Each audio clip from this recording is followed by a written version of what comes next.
Bonus hack number 19. If you've seen the rest of these videos, congratulations, you're a lot smarter than 90% of the people on YouTube. If you have not, go back and watch this series from beginning to end. We start off a little slow, but we get more and more detailed as we go through. This is really like a little mini course. So I would definitely go back and rewatch these content. Also, if you like it, share it, and comment on it so that the platforms can see that you actually like this information. You want more of this content to be showed to you, and also it can show my videos to more people.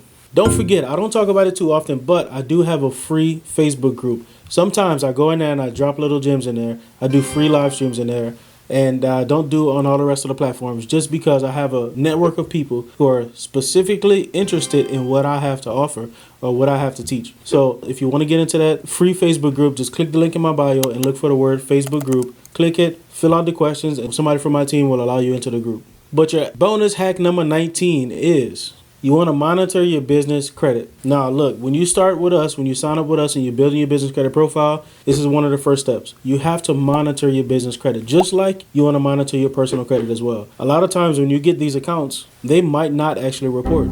You have to monitor it, make sure that they report, and then if they don't report, then you need to contact them. Keep your receipts and show it to them, fax it to them, email it to them, and say, hey, I paid this, why aren't y'all reporting? And what I would recommend is that you get an account with NAV. The account that I use with NAV is like $60 a month. I think it's called a loan booster.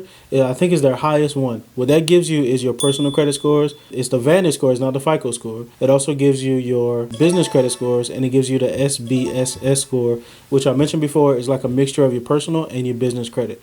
You really want to monitor all of this stuff. It's very, very important. Just like on the personal side, things can just pop up for no reason, and it can affect you negatively.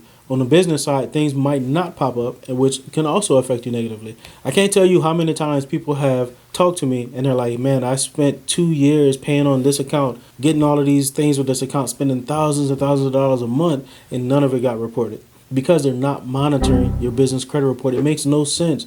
Why would I spend thousands and thousands of dollars a month, even though I have to use it, but with the mindset that I'm going to build my business credit, but I'm not going to monitor it? It makes no sense. You have to monitor your business credit as well.